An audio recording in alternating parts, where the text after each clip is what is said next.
Mile stone makers presents hot സീറ്റിൽ ഇന്ന് Aryan Kathuria. Hi, hello. Cuteness വാരി വിതറിയാൽ കേരളത്തിലെ പെൺകുട്ടികൾ വീഴുമെന്നൊരു ചിന്തയുണ്ടോ? എല്ലാവർക്കും എന്നെ മതി.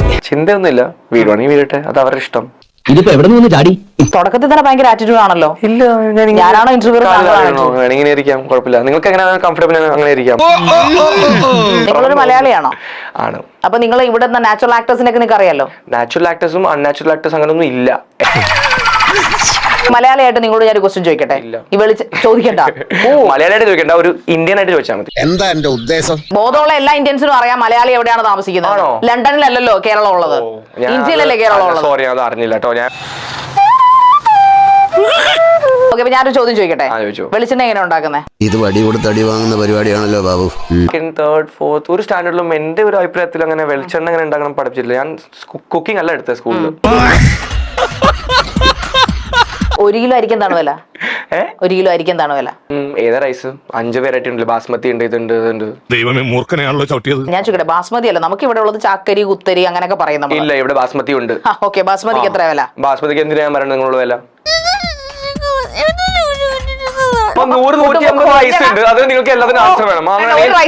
ഞാൻ ചോദിക്കാം, നിങ്ങൾ അറിയില്ല. കാസർഗോഡില് ഒരു റെസ്റ്റോറന്റ് ഉണ്ട്, അവിടെ ബീഫിന് എത്ര വില?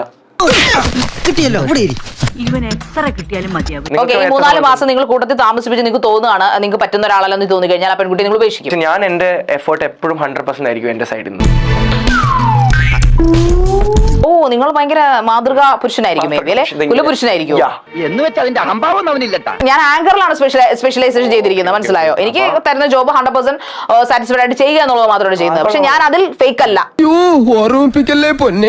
ഞാൻ പറഞ്ഞു, നിങ്ങൾ ആക്ച്വലി ജെനുവൻ ആണ്. പക്ഷെ പ്രശ്നം എന്ന് പറഞ്ഞാൽ ഈ ജെനുവൻ ആവുമ്പോഴേ നമ്മൾ ഒരിക്കലും പറയില്ല ഞാൻ ജെനുവൻ ആണ്. അങ്ങനെ പറയുന്ന ആൾക്കാരാണ് ഏറ്റവും വലിയ ഫേക്ക്. ആരാന്ന് നിങ്ങളുടെ വിചാരം? എന്റെ വിചാരം ഞാൻ ആര്യനാണ്.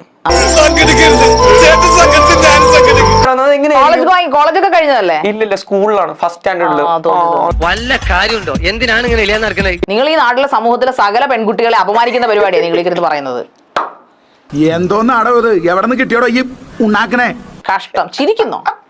ഇതിന് അഹങ്കാരത്തിന്റെ ചിരി എന്ന് പറയും. ഇത്രയും മ്ലേച്ഛകരമായ ഒരു ഹോട്ട് സീറ്റ് ഞാൻ ഇതുവരെ കൈകാര്യം ചെയ്തിട്ടില്ല. ഞാൻ ഇത് അവസാനിപ്പിക്കും, ഹോട്ട് സീറ്റ് അവസാനിപ്പിക്കും ഞാൻ ഇവിടെ. അല്ല, ഇത്രയും ചൈൽഡിഷ് ആയിട്ടുള്ള ഹോട്ട് സീറ്റ് മെച്ചോർഡ് അല്ലാത്ത ഒരു ഗസ്റ്റിനെ എന്തിനാണ് അപ്പോസ് ഇങ്ങോട്ട് കൊണ്ടുവന്നത്? ഇപ്പൊ നിന്നെ ആരാ ഇങ്ങോട്ട് കെട്ടിയെടുത്തേ? ഞാനിന്ന് പാവളിക്കാൻ ഇരിക്കുന്നത് ഇവിടെ. നിങ്ങൾ എന്താണ് എന്നോട് ഇങ്ങനെ നികൃഷ്ടമായി പെരുമാറുന്നത്? ഒന്നുമില്ലെങ്കിൽ ഞാനൊരു സാഹിത്യകാരനല്ല. അപ്പോസ് എന്നെ ഇന്റർവ്യൂ ചെയ്യാൻ പറ. എന്നോടാ ചോദ്യങ്ങൾ, എന്നെ ഇന്റർവ്യൂ. ഞാനിരിക്കാം പുള്ളിയെ ഹോട്ട് സീറ്റിലെ ഹോസ്റ്റ് ആയിട്ടിരുന്നത്.